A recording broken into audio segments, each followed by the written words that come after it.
you so much for carving out some time to chat with me. So exciting. Sure. So you have started a list of things that you feel needs to be normalized. And as I'm looking at this list, there are so many things that I am identifying with, and I know as soon as we dive in that other people watching will identify too. But I just want to start off asking what sparked the list, if there was, a specific incident, or if this is something that you have been, sort of adding to for a while now. Yeah. I mean, the world, right? Yeah, I've just been having a lot of conversations with friends and with family and other artists, and it feels like changes are happening. Like it feels like it's being, made known and made recognized that changes need to happen. And so I've been having a lot of conversations around what those changes look like and why, like Right. why change something, right? Like it must mean that, something wasn't working or, Right. Structures are in place or certain norms are in place that we sort of feel like we need to fit into that don't really serve us. And so just this idea of like what is normal, what have we accepted as normal, and how does that need to change. And so I forget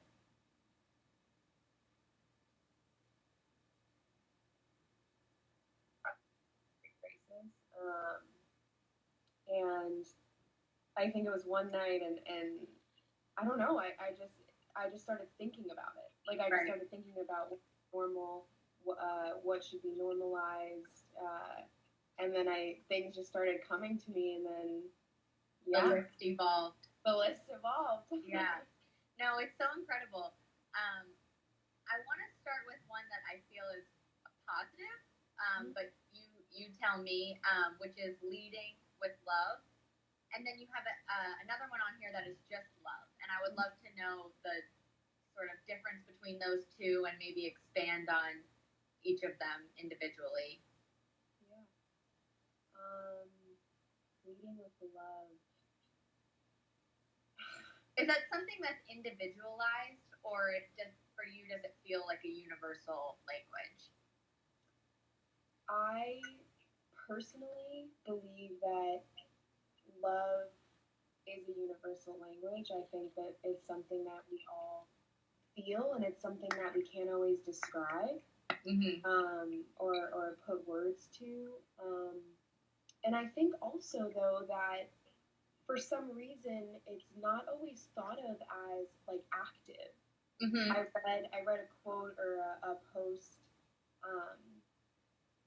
the other day, and it said like love in action and what that would look like. And so I think the phrase leading with love sort of lends itself to that, in the sense of like, well, if we should always treat each other with love, if we should always approach one another with love, what would that look like practically speaking? What would that look like in the spaces that we create? What would that look like in the conversations that we have? Yeah. Yeah, no, that makes complete sense.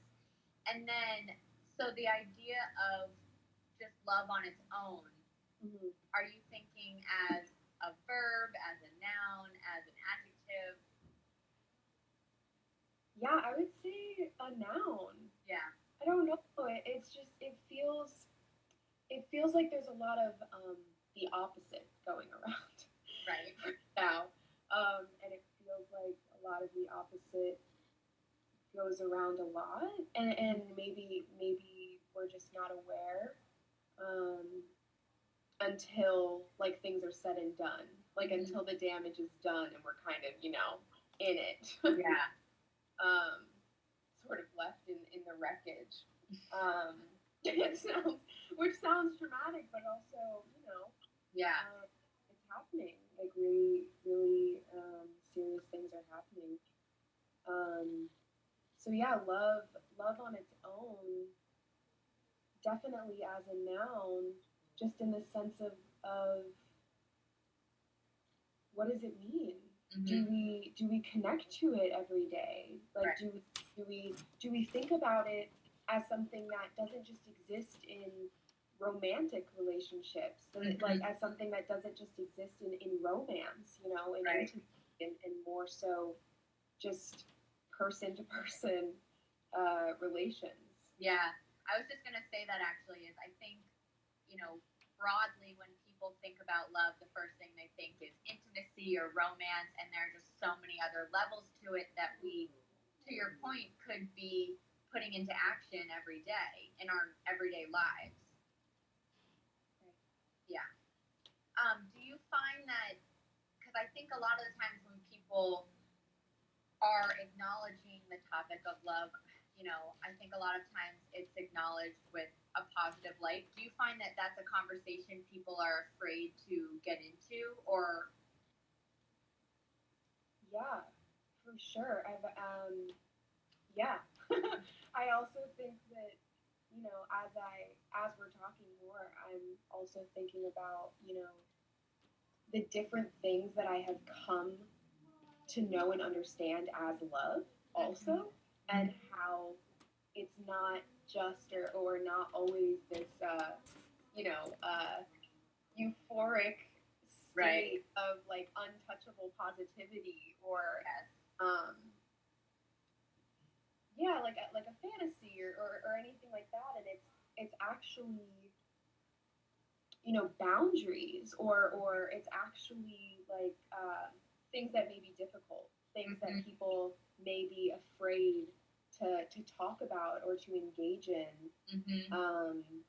So absolutely, yeah, I think I know I've been afraid in certain situations to really do what it would take to sustain love in a relationship. Yeah. Oh my gosh, yeah, you bring up such a good point. I feel like a lot of the times I'll find myself saying, like, to my friends or family, I love you, so I want to be honest with you. And that might be uncomfortable, but it's all stemming from a place of love. 100%. Yeah. Yeah. Okay, so I want to move on to one, which is challenging authority. And I feel like we're seeing a lot of that right now, because of what's happening racially and societally. But I think that also comes with who we surround ourselves with and who we see as authority. So when you sent me this list and I read that, truly the first thing that came to my mind was my parents. And as I'm trying to do the work of breaking down these racial barriers, one of the things I'm doing is having challenging conversations with the people I love. That feels most authentically the work that I can be doing. Um, so when I read that challenging authority, the first thing I thought was, who are the people I'm surrounding myself with that I look up to, that inspire me, that I am, who have raised me, not just family members, that could be friends or mentors too. And what are the conversations we're having that might be challenging their beliefs? Is that something that you were thinking about when you were thinking of this idea, or were you thinking specifically, government authority? I would say definitely more so what you talk Okay. about. Just because that's like our firsthand experience. Yeah. Like we're not, uh, walking up to the White House, or like we don't have the ability to necessarily access those spaces. So definitely on more of like an interpersonal, familial friend level, for sure. But also more so, you know, um, in any space. So I'm a dancer. Mm-hmm. And so I've been in dance spaces my whole life. Right. And I've seen many different takes and many different approaches to those spaces based on what is decided that dancers need, and why. And yeah, I mean, I I don't know. I mean, this one on the list, it like if we were to normalize challenging authority, right? Like if that were to become normalized, if that were to be something that would be welcomed and done on a daily basis, basis, then it would feel less scary. It would feel less intimidating. It would sort of break down, this student to teacher or child to parent, or any kind of potentially like hierarchical situation. Is that a word? Yeah. Okay, great.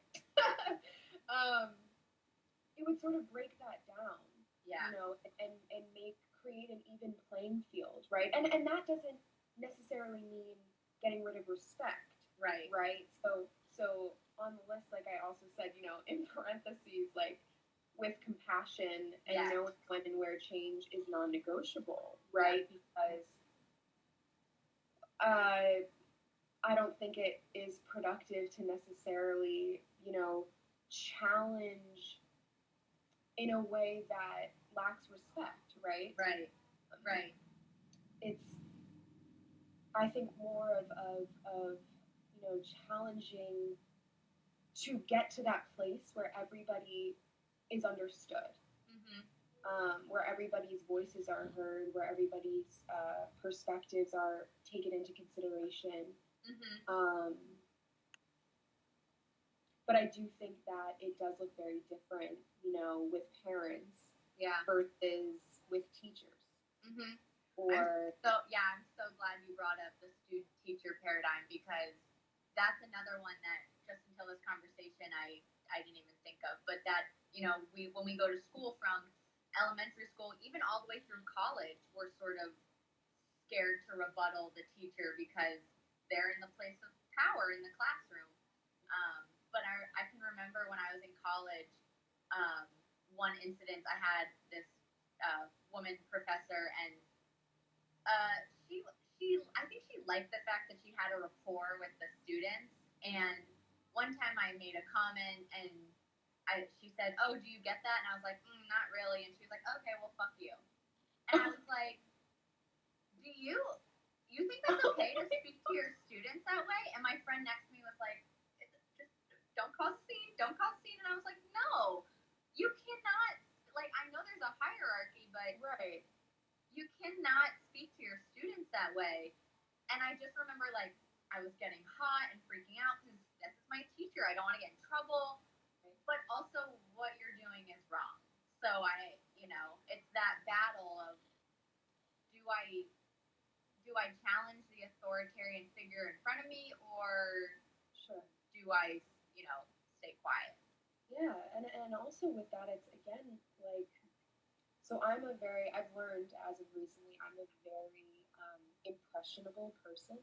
Okay. So for a great deal of my life, like I've sort of, anytime I was in any kind of like student role or like learner role, I sort of would just like give all of my like power away to the person at the front of the room, because why wouldn't I? Like they're there to teach, they're there to guide.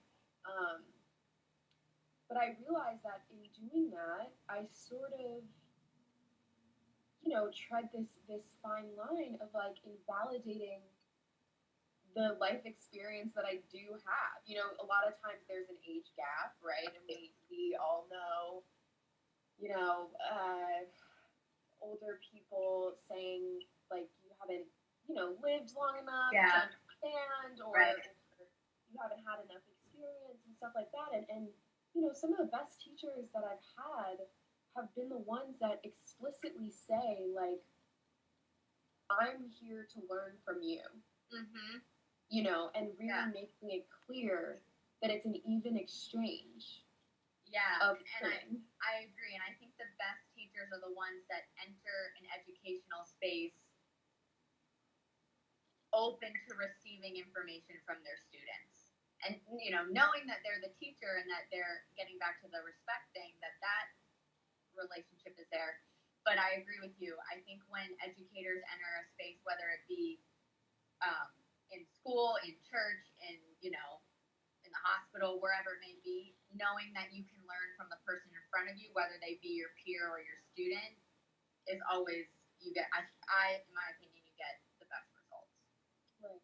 Right. I think also it's say we were to create these kinds of environments, like normalize them. I feel that young students or young people would feel less inclined to like act out, Right. or sometimes we like to argue for argument's sake, or anything that's strict in structure, to me, just presents an opportunity for people to sort of, young people especially, to sort of want to, like, find a way to break themselves out, or lash out. Yeah, or lash out, and yeah, I don't know. It's, again, it sounds like euphoric, or it sounds it's making me think of, I don't know if you've heard of these. I've never, like, been to one or, like, really seen them in action, but I read something once that talked about, like, restaurants that are um, like, pay what you want. Yeah, or pay what you want based on, like, the quality of the service. This was a long time ago that I read about this, but I was like, huh. I've never been to a restaurant that does that, but I do know Everlane. I don't know if you've heard of that company, but Everlane does a sort of like pay scale for some of their products, and they call it pay what you want, but there are specific prices that you can sort of choose from. Right. Yeah. That's just an interesting thing, because I feel like that within that is a lot of trust. Yeah. Trust in that whatever service you're providing, knowing what value it has, and but also being open and willing, because, again, say, I purchase something for X amount of dollars, and then I use it, and I think, like, oh, it wasn't worth it, and I don't think that was necessarily a good price or whatever. Yeah. And I think that same idea of trust, I think, is really important when we're talking about, again, student to teacher relationships, or child to parent, friend to friend, almost, like having friends that are older. Yep. And just because, again, like, just because you're older, just because you've lived more life, like, doesn't necessarily mean that the younger person, that their point of view is less informed. Yeah. Yeah. Yeah. Oh, I'm so glad that we were on the same page about this, because I wasn't sure when I was reading your list, I was like, I wonder if she means like government authority or this, but I really do think that this type of work, challenging, ideas that you may not agree with, or that you even just may be questioning. It's not that you disagree with what, your authority figure is saying, but you just want to know more information. But even then, because they're a parent, a teacher, a police officer, an older friend, you get nervous. I find that I do that a lot. If it's not with my parents, it's if I'm like at a dinner and I'm with like wealthier people than me, and they're talking about things that I don't know, or maybe they make a comment about the job force or the workforce that I don't necessarily agree with, because I'm also a freelance artist, and I just get nervous to talk because I'm I don't know, I think money and power sometimes go together, and that's always something that I am debating with myself in my mind. Yeah, and that's interesting because, you know, I think about I had an experience in college, uh, and especially in an artistic environment. Yeah. Like, did you go to school for dance? Yes, I did. Okay, me too. Yeah, and in an artistic environment, like, especially with young voices, like young artists, there has got to be this like understanding that we have a say, right? Like that it isn't this like totalitarian like atmosphere where we just sort of have to. I mean, again, this culture around dancers obeying, like just obeying the whole like smile and nod thing, and people who ask a lot of questions, them being looked at as like they're challenging authority when really it's just, could there be another way? Could there be another color or another shade that we can consider in this, so that it doesn't just feel like here is the thing, and we just need to exist within the thing without questioning, without challenging. And so this experience that you made me think of, like in the moment, I didn't want to, choose either yes or no. Yeah. I didn't want to choose black and white. I wanted to entertain the possibility of gray. I wanted to entertain, the possibility of maybe, right? Yes. I've always been the one in school when we had those essays where we had to agree, disagree, or like somewhere in the middle. Yeah, or it's like strongly agree, strongly disagree. Right. Yeah. I've always been in the middle. Yeah. Always. Because again, like I don't know, I just think that there's value in looking at the value of both sides and finding some middle ground so that everyone feels satisfied, or most, almost everybody feels satisfied and doesn't feel silenced. Yeah. I think that's super important. Yeah, for sure. Are there any steps that you've seen or that you've thought about that sort of lead to this notion being normalized? Rather, I mean, I guess aside from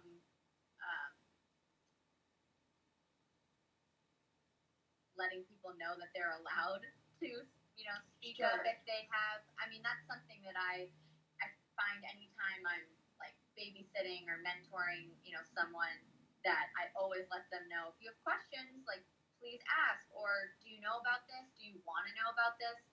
And to be inquisitive about it. But I don't know, are there any steps you've seen or thought about taking? Yeah, and when I think the spaces that come to mind that I've been in are the ones that begin with this like explicit, just presenting what the. It's funny, when I was I went to Fordham. Okay. It's a Jesuit institution, and so a lot of the communities that I was in, we did a lot of social justice work. Okay. And what that necessitated was spaces that, inclusivity was like the baseline. Okay. Like we had to put things in place and establish what we called community guidelines so that everybody felt heard, so that nobody felt, nobody's identity felt like treaded on or again, not taken into, not seen really. And so because I worked, I mean, I was very fortunate to be in those spaces for 4 years, Mm-hmm. but it gave me, I was speaking to friends about this a couple weeks ago, it allowed me to set a pretty high standard for the spaces that I entered after that. Yeah. What are other facilitators taking those same steps? Like, are they being as diligent and as careful with the creation of space and the establishment of space? And to me, it would look like every space. I'm thinking dance spaces specifically. Yeah. But any space that is going to be like a sharing of any kind. Even fitness classes, or things like anything that's going to be an exchange, or any kind of sharing at the beginning, like establishing who you are. Like, normally it's like an introduction, like, hi, my name is, but also like really making it clear, this is the space that I seek to create, and so I expect everybody in the space to adhere to whatever that is. And whatever it looks like. And I've worked with many artists that have done that, and it's made an impact, because from the beginning, like, what the deal is. Yeah. And it's not like this, okay, let's begin before we've even like been present. Yeah. Established any kind of like ground. Yeah. Yeah, absolutely. I did the American Ballet Theater Incubator a couple of years ago, and it was very important to me that the artists that I worked with, that we knew each other on a human level first. So we spent the first, I want to say, like 2 or 3 full days just sitting in a circle, talking about the materials that I was presenting, talking about what do they want to do? What type of movement are they interested in exploring other than ballet? What kind of stories are they interested in telling through movement? Like, all those things, that was really important to me, just to hear and see from them before we even started physically moving. So yeah, I agree with you. I think conversations like that, like taking a beat and just opening up a dialogue before immersing yourself in any type of work, I think lays a really good groundwork for whatever you're, entering into. Yeah. And also, like, it can be sprinkled throughout. Like, like teachers who will say, if you need to modify, like, please do. Things as simple as that, like just putting it into the space that you take into account multiple levels of ability. Yeah. Multiple identities.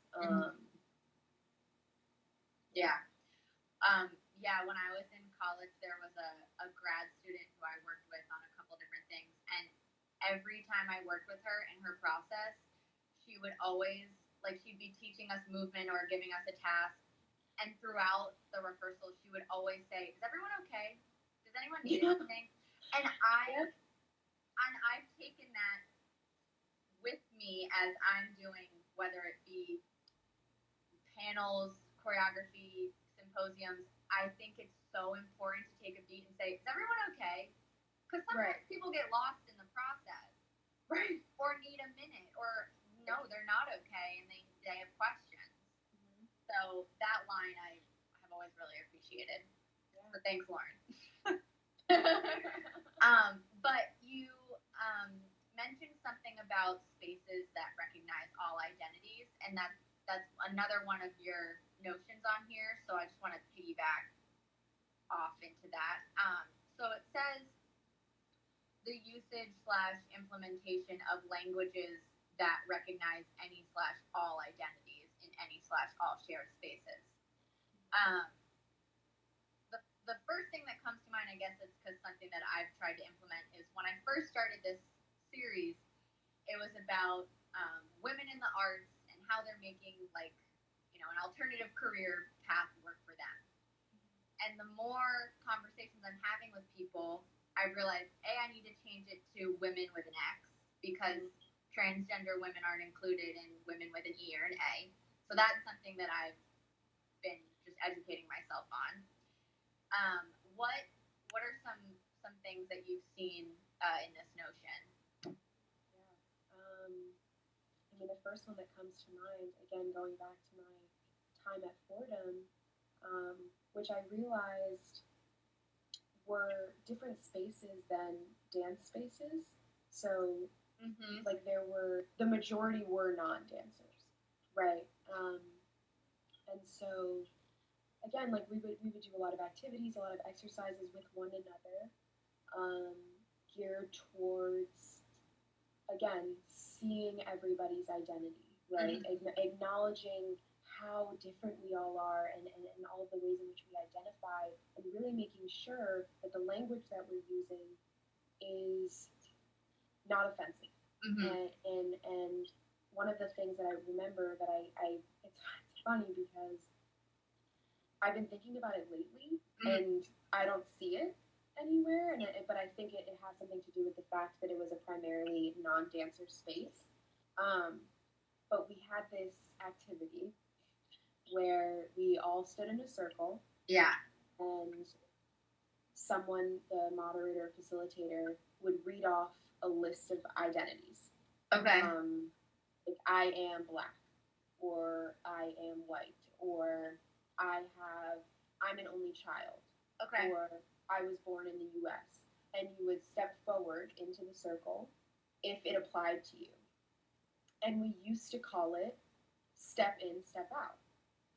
Okay. Until we realized that that language was ableist. Okay. This idea of assuming that everybody is capable of stepping in or stepping out. And so we changed it to move in, move out. Okay. And, something so seemingly minimal. But again, that just showed me the real care that we can take in ensuring that we're not creating situations or environments for certain people to have to adapt to things that don't apply to them, or creating situations and environments that are inherently exclusive, right? Just based on language alone. Another thing that we touched on in those spaces was the use of the word crazy when describing, someone acting out, or someone being foolish, and taking a step back and realizing, wow, that's a little problematic, right? Yeah. Like, you can't throw that word around, because people deal with various issues that are sometimes invisible, right? So we can't just assume that when we see somebody on the surface that,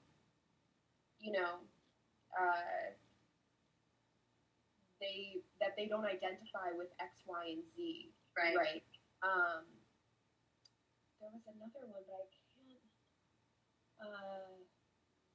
What was the example that you said in the beginning? Oh, I said that the series used to be described as women EN, and I changed it to XN to include. Yeah. I mean, one of the biggest things for me that's been, coming up for the past at least a year now, are gender neutral pronouns. Yeah. And pronouns in general. Yeah. And talking to people who express to me that, expressing that, it's tedious, or they don't, it's too much for them to have to, like, think about adjusting their language, for the sake of somebody else's identity. Right? Like, to me, it's a no-brainer.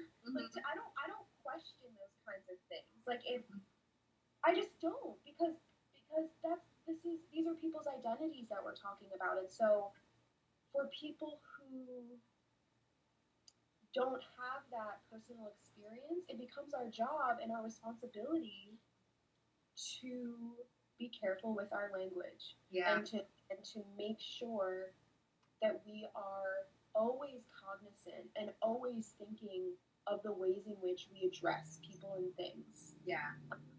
So that people feel seen.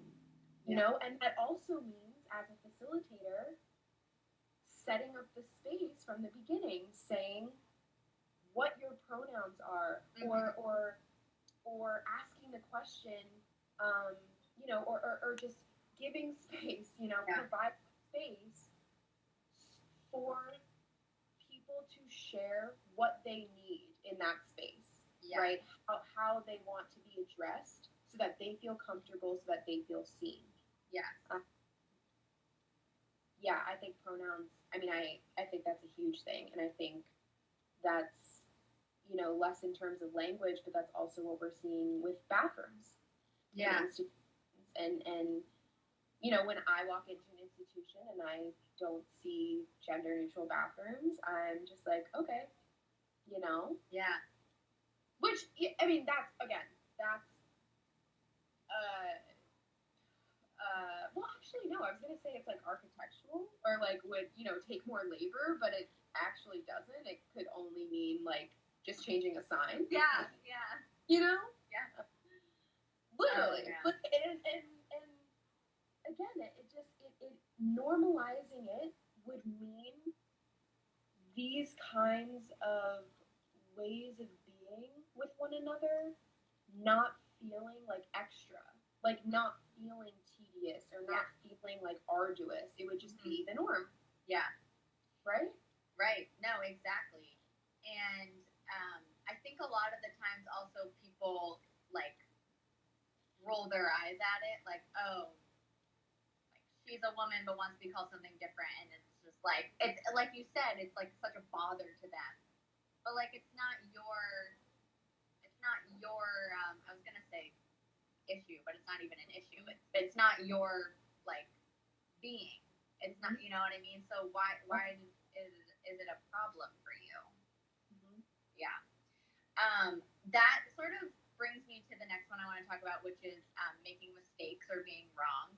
And and recently, I don't know if you've noticed this, but I have seen, I guess in the wake of the Black Lives Matter movement or any of the injustice that we're seeing currently in the news, we're seeing celebrities pass racist remarks being brought to light. And I've heard, you know, some people say it's important that we hold celebrities or people in power, people in the spotlight accountable for any sort of racial injustice that they have created or taken part in. I've also heard people say it's about moving forward, like why drudge up old mistakes when maybe they're a grown, maybe they've done growth on themselves and have left that in the past for a reason. Do you have any sort of insight or reaction to that? Yeah, well, I don't think that we can move forward until we look back to a degree, right?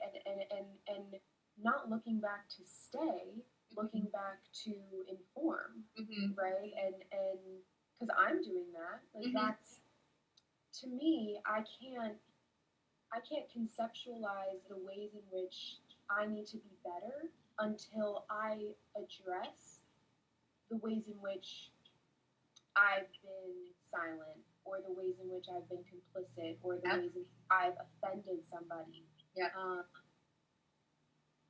So yeah, absolutely, and I don't think that means if either you as an individual want to go on a larger platform like social media, or if it's a smaller group like just to your family or to your friends or to someone specifically who you didn't, you know, stand up for when they were being made fun of or profiled, you know, in some way of injustice. I don't know that people people need to like then latch onto that and say, oh, you did this in the past, that means that you know, are always going to be doing this, or that we need to highlight that part of their lives, but just to recognize that that was something and that they have taken accountability for it and move forward. I feel like, and I mean, that's just my opinion, that it's more important to recognize the accountability and know that they're making steps to move forward. I personally see a lot in the news of people just spotlighting the, like the one act that was done in the past. Right. Yeah. Yeah. No, absolutely. I don't think blame is productive. Right. I don't. I've tried it. Yeah. That's how I know it doesn't work. Yeah. And it doesn't work because it doesn't make that person feel good. Yeah. And it also doesn't make them want to be better. You know, and if we think we're gonna be forever judged on our past mistakes, then it's like, why even try to do better? If you're not gonna let me grow, let me change, then why would I even make the effort? Right. Yeah. Which yeah, I mean that's exactly what you're saying is like really what I mean in normalizing making mistakes and being wrong, because like if we could apply that now, like in the current climate and in all of this and all of these conversations that we're having, or like the prospect of having these conversations, you know, really recognizing that the point of these conversations is not to divide up humanity into right and wrong. Mm-hmm. It's not to say these are the wrong ones and these are the right ones. Now, that isn't to neglect to recognize the ones who are continuously in the wrong. Yeah. Right? It is not to say that, but it's just to say, you know, with friends or with family, like if we were to normalize these kinds of environments, then we could also make progress sooner. Yeah. Right? And quicker. Right? Because it wouldn't be about feelings. Mm-hmm. It wouldn't be about like, oh, I feel bad for being wrong. It wouldn't be about like calling somebody out or holding somebody accountable. There would be no fear there, because it would be accepted that this is something that we do. Right. We recognize how we're wrong and we don't question it. Right? If I tell you that you've offended me, I expect you to hear that and not debate it. Yeah. Right? Not for debate. Like I'm telling you what's true for me, and so I expect you to hear me, understand why, and then, you know, vow to change your behavior. Yeah. Yeah, and I don't think, like, to your point, I don't think that people can, in this notion, in normalizing this notion, I don't think that you can do something wrong or, like, commit a crime and be like, oh, I messed up, I'll do better. That's not what we're talking about. Right. Yeah. Not what we're talking about. Yeah. No, if you realize that you've offended someone or you've done something wrong, the only way that you can move forward is to A, do the work, and B, take accountability for it. And I think that that's really the only way that people can, I guess, forgive you or, you know, let that wrong really stay in the past, is if you're willing to do those two things. Yeah, for sure. And I think that this fear of being wrong or this fear of making mistakes lends itself to silence. Mm-hmm. And it lends itself to a lack of action. Mm-hmm. Because, no action or silence is right, because you're not putting your voice into the space at all. Yeah. Right? If nobody knows your opinion, they can't say that your opinion is wrong. Yeah, right? Or you can't make a mistake if you stay silent. Right, yeah. Right. Like, you can't, it's the same thing of, the number of times that I've been in dance spaces that are like improv based, Yeah. and just creating this open space, and like anybody can go in, you know, whenever they want. And when I was younger, I was like scared out of my mind. Oh my God, I'm still scared out of my mind. But it's the last thing I want to do is like go in the middle or put myself on blast or do something by myself. And a very real shift happened as I got older and after I graduated. And this became, I became a freelancer, and this became my career. Not as a student, where I was like, if I don't even know my own voice, then then how can I expect to get a job, or how can I expect to be trusted by the person at the front of the room if I'm so afraid to even make a move? Yeah. If I'm so afraid and put myself out there, because we don't know. Like in that situation, we don't know. Like improv, we never know. That's the point. Why it's so scary. Yeah, it's because nothing is premeditated. Nothing, right? And so, I mean, also, I'm so grateful to be a dancer and to have trained in it for so long, and now I'm just seeing in a very real way that I'm not necessarily like a human who dances, right? Like now it's a matter of like, well, what have I really learned in dance that I can apply to my interpersonal life, which means, a degree of openness. Yeah. Degree of like putting yourself out there without knowing what's going to happen or what could happen or I mean, like if we normalize being wrong, then or making mistakes, then there would be no wrong. Yeah. There would be no mistakes. It wouldn't even be a question. It would just be a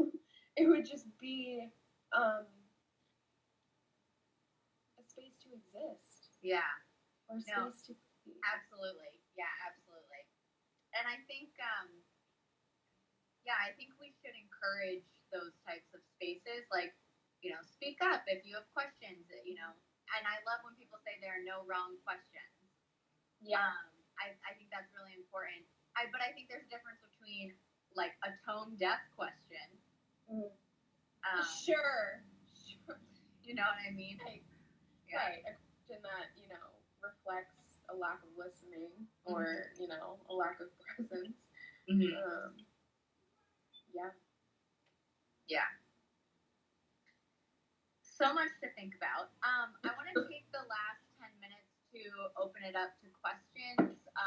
If anybody has them. Speaking of shit. Yeah, exactly. So if anybody has any questions, feel free to put them in the question box or in the comments. Thanks to all the people who are chiming in. This has been just like so great. Yvonne says a space to learn. Absolutely. Yes. And I feel like so many of these go hand in hand, like the accountability and, if you make a mistake or you feel like you've wronged, like those two totally go hand in hand. Yeah, that's also like what made me want to make the list, because I was like, it's so tempting to sort of like see how they're all interconnected, because they are. Yeah. But how can I really, separate them so that they're each held with like a certain level of integrity, and they're each seen and applied. But yeah, they're really all, again, kind of rooted in the same idea. As we're waiting for questions, I want to just let you have a moment to talk about your poetry, which is so lovely. What about it? Where can people find it? Where are you getting your inspiration from? How can we support you? Yeah. So my poetry account is called I have to think about it because I've changed it so many times. @poetry4 now. Okay. Because @poetry4now is taken. Okay. Yeah. It's so interesting how that happens on Instagram. Like, you need to use an underscore or a period. The original account was MSB Words, which are my initials. Yep. And I made it. It's funny. I made it years ago. I don't even remember what year, but I remember waking up really early, like at dawn, for whatever reason. And I had always written poetry before that, but then for some reason I just like the idea just came to me to create a page specifically for that, specifically for my poetry, and and then I started, and it's definitely changed. It has changed and evolved quite a bit, even in the past like few months. Yeah. But it's also hard because social media is such a quick service. Like, everything moves really quickly, and so with longer pieces of writing, I find, myself, like, you just like skip through, or you just you don't read in full, because when you go on social media, it's sort of like mindless, and we're just swiping and scrolling, and it's almost more so about like seeing as much as possible versus like honing in on one thing specifically. So through the ways in which my account has evolved, I've noticed that I create the poems. I get a lot of feedback that they're very minimalist. Yeah. Is that intentional, or? Yeah, it's intentional. One, to cater to the nature of social media, but it's also, I think there's so much power in simplicity, and really that's really the intention of like, well, how can I say something simply and have it be just as powerful as to when I would elaborate on it, or describe it in detail. Yeah. That's how I feel about movement too. Yeah. Oh, that's how I definitely feel. Yeah. Yeah. 100%. Yeah. But yeah, that's my account. Amazing. Yeah. So amazing. So before we close out, we obviously only talked about a few things on your ever-growing and working list, but if people want to continue to follow this list, or find out more about it, where are you going to be posting these things? On your personal account a little bit? Yeah. The original post that I shared is on my personal account. Okay. For Sinclair. And then I was going to, once I developed a couple more, which I have, I was going to like share another post, basically, like of the same nature. Yeah. But yeah, I don't know. We'll see. I haven't really thought of the list as anything other than how it exists right now. Yeah. But it might be presented in another fashion. But yeah, we'll see. I would just say, like, look out for like the second edition, or like the continuation of it on my personal page. Yeah. Awesome. Well, thank you so much. This has been so great. You. And we will talk again very soon. Thanks to everyone who tuned in. Thank you. The time went by so fast. I know it did. All right. See you soon.